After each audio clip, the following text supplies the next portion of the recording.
Berbicara terkait dengan panca niyama dhamma atau 5 hukum alam, bahwasanya masih banyak di antara kita yang berpikir bahwa hukum karma atau hukum sebab akibat merupakan satu-satunya hukum yang mengatur segala aktivitas gejala yang terjadi di dalam kehidupan ini.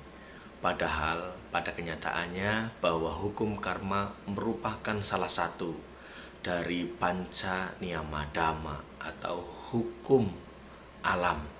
Untuk itu kita perlu untuk memahami betul bahwa segala sesuatu terjadi tidak hanya disebabkan oleh hukum karma atau hukum sebab akibat, tetapi masih ada beberapa hukum yang juga perlu untuk kita pahami bersama agar kita menjadi semakin terbuka, menjadi semakin dewasa di dalam menyikapi setiap proses kehidupan yang terjadi di dalam kehidupan kita.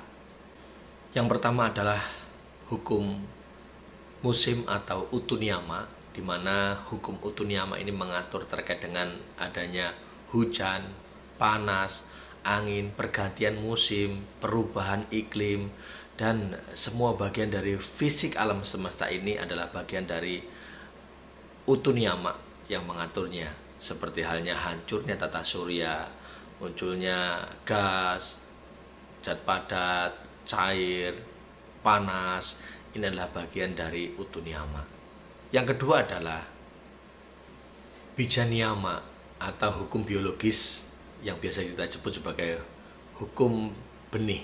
Jadi semua tanaman seperti halnya padi dan sebagainya itu bisa bertumbuh dan sebagainya, bertunas dan sebagainya, berbuah, berbunga dan sebagainya adalah bagian dari hukum bija niyama. Dan semua aspek biologis makhluk hidup juga diatur di dalam bija niyama. Hal ini tentu juga perlu kita pahami. Lantas bagian yang ketiga adalah kama niyama atau hukum perbuatan. Nah, hal ini yang saya sebutkan tadi bahwa hukum perbuatan atau hukum sebab akibat yang terjadi dalam kehidupan kita, baik atau buruk yang kita lakukan, buah dari perbuatan baik ataupun buruk yang hadir dalam kehidupan kita, ini juga bagian dari hukum sebab akibat atau hukum karma, ya. Nah, ini yang tentunya juga perlu kita pahami bersama. Jadi tidak semua hal yang terjadi dalam kehidupan kita dalam semesta ini hanya diatur oleh hukum karma, tetapi ada utu niyama, ada bija niyama.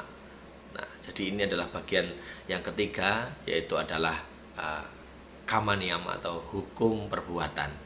Jadi segala sesuatu yang kita lakukan dalam kehidupan ini, baik melalui pikiran, ucapan, dan tindakan, ini dimunculkan atau menjadi satu akibat dari adanya hukum niyama atau hukum perbuatan.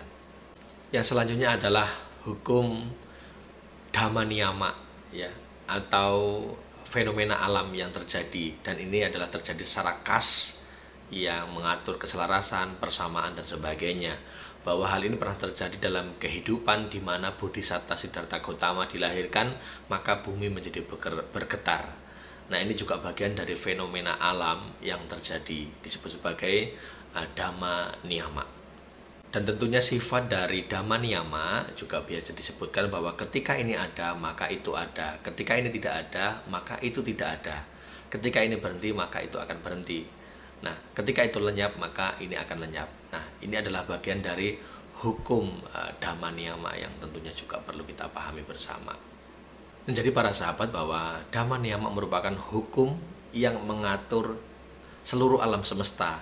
Jadi semua hukum di luar 4 niyama yang tadi saya sebutkan, utu niyama, bija niyama, kama niyama, dan yang terakhir adalah cita niyama, di luar itu semua adalah bagian dari dhamma niyama.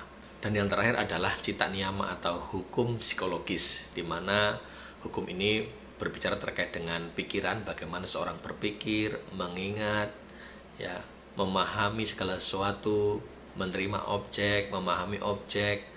Nah, hal ini diatur dari adanya cita niyama atau hukum psikologis, sehingga segala sesuatu yang kita munculkan dalam bentuk berpikir atau kesadaran, ini adalah bagian dari cita niyama. Maka kita juga harus mampu memfungsikan hal ini agar dalam setiap aktivitas kita mampu munculkan perhatian yang baik, mampu melihat objek, memahami objek, menyadari objek, yang mampu berpikir dengan baik, secara kritis dan sebagainya adalah hal bagian dari cita niyama itu sendiri. Itulah tadi secara singkat terkait dengan panca niyama dhamma. Mudah-mudahan meskipun singkat bisa memberikan satu dukungan, memberikan satu pengertian, dan nantinya kita tidak terjebak terkait dengan hukum karma saja atau hukum perbuatan saja, tetapi ternyata bahwa alam semesta ini dan segala sesuatu yang terjadi dalam kehidupan ini tidak hanya ditentukan oleh hukum karma, tetapi ada utu niyama, ada bija niyama,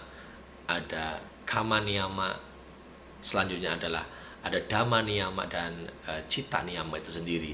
Kelima hal ini tentunya yang mengatur alam semesta beserta isinya dan segala sesuatu yang terjadi, baik ataupun tidak baik yang terjadi dalam kehidupan ini.